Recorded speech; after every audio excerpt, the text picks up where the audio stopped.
This video was sponsored by HD Piano.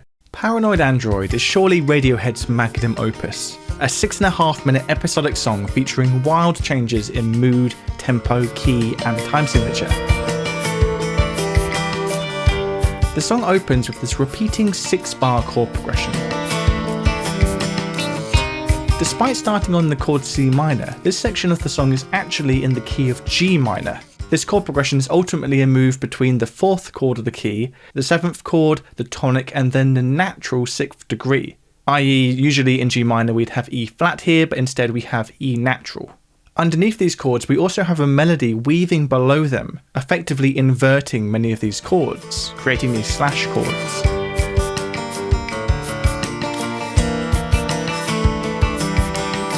The first verse takes us around this chord loop twice before we enter the next chord progression, which is G minor 6 moving to D minor add 9 over F, so that's a first inversion, and then E7.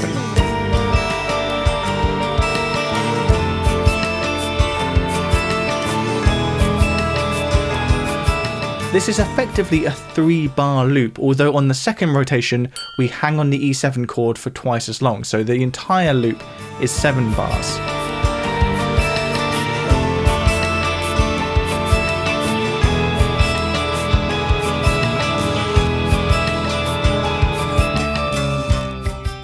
We then run through that whole verse again, but this time we pivot off into a new section, the next section of the song.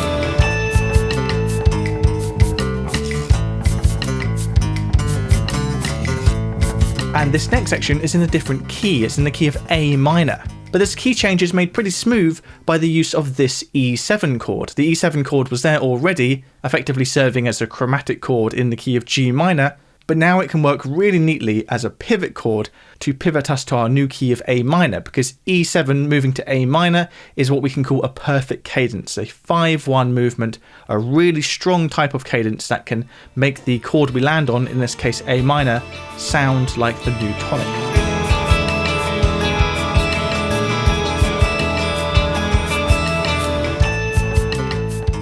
Now with this new section comes a new mood, a far more sinister mood. As Tom sings about ambition making you look ugly, we pivot back and forth between the chords A minor and G sharp augmented. And then we get this guitar riff that switches us from the 4/4 time that we've been in so far to 7/8 time instead.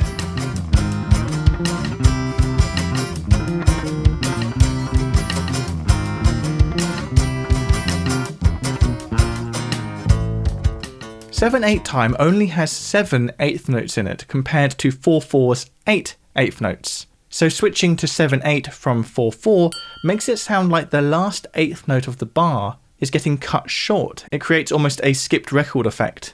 That's until at least we get the 4th repetition of the riff, where we finally get that final eighth note, returning the meter back to 4/4 time.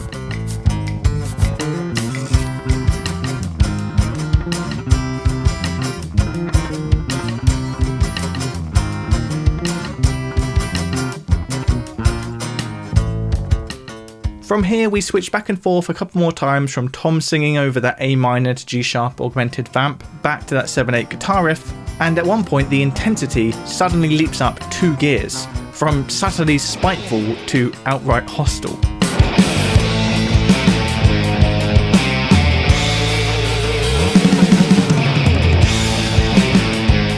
This new level of energy continues until we get this climax on the sustained F chord that hangs there in the air, guiding us into the 3rd section of the song.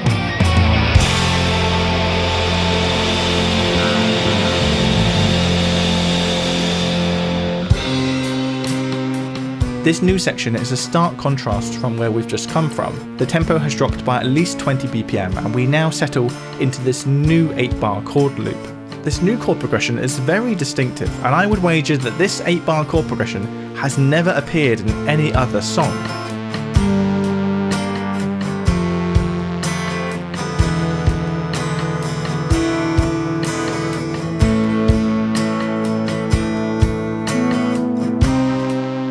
It starts on what is effectively our new tonic chord, C minor, and steps down from there to G over B, G minor over B flat, and then A.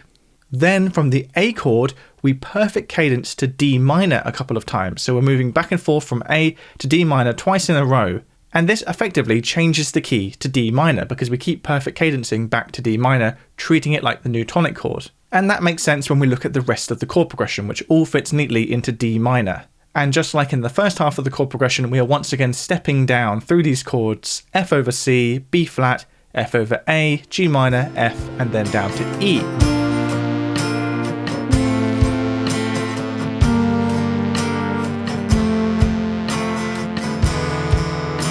Now the E chord here doesn't natively belong in D minor, it's not diatonic, but it's what we call a secondary dominant. It's the dominant chord of the actual main dominant chord in the key, A. So it guides us back to the dominant chord A. That's very standard, but what isn't very standard is what happens next, because you would usually expect the A, the dominant chord here, 5, to then resolve us back to 1, which would be D minor. But instead, we move back to the top of the loop, which was C minor. So we get this very unusual move where the A chord resolves us, or at least attempts to resolve us, to C minor instead of D minor.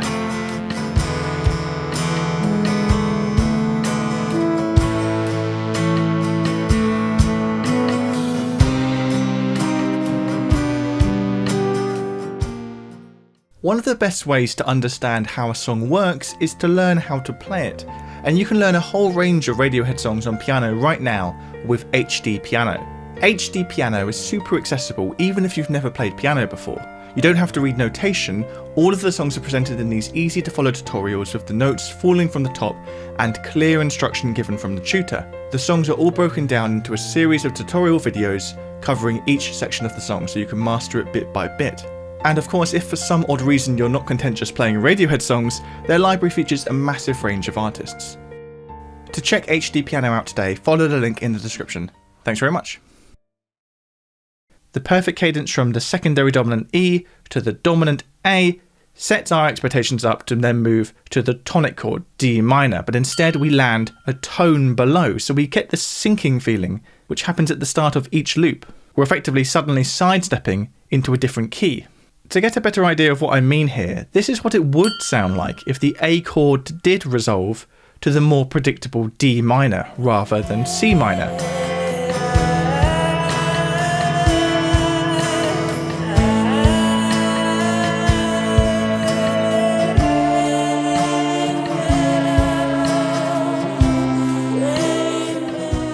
As you can hear, that sounds quote-unquote correct, but we don't need it to sound correct. Whether through accident or design, Radiohead have instead given us this very unusual wrong yet right chord shift of the A resolving, or attempting to resolve, to C minor. Anyway, that's enough about these chords. What's actually happening over this 8-bar chord progression? Well, we travel around this loop 4 times in total, and on each rotation, a new vocal line joins the fray, gradually building up this beautiful web of melody lines all weaving together. It begins with this set of 3 voices, 2 singing an octave apart from each other, with the third weaving between them.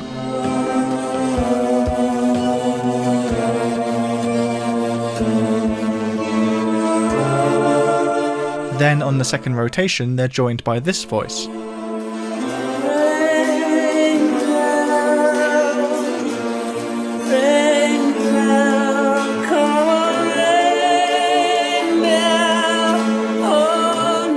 And on the third rotation, the texture develops once again, with this third separate vocal melody joining the fray.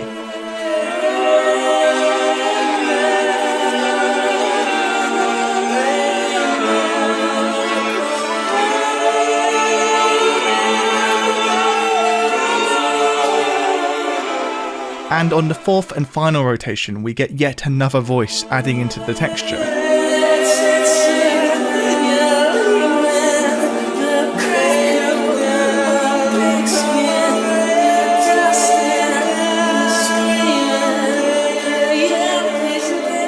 What I love about this sort of contrapuntal writing is that as you listen, you don't necessarily latch onto one melody as the main melody.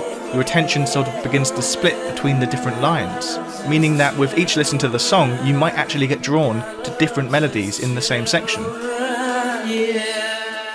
This is a great example of contrapuntal writing. Counterpoint, or contrapuntal texture, is when various melody lines weave together to create a sense of harmony between them. Now, granted, this isn't a pure example of counterpoint because we also have the guitar and keyboard below providing a bed of chords, but the way these vocal lines weave together creates this amazing sense of having various melodies all balanced together in the horizontal axis, whilst also creating a rich sense of harmony in the vertical axis. So now, as we reach the end of this section, we are wrenched right out of this gentle, slower mood and right back into the intensity that we came from. This time though, we don't have Tom singing, instead we just get a final 45 seconds of frantic guitar work until the song finally comes to an abrupt collapse of an ending.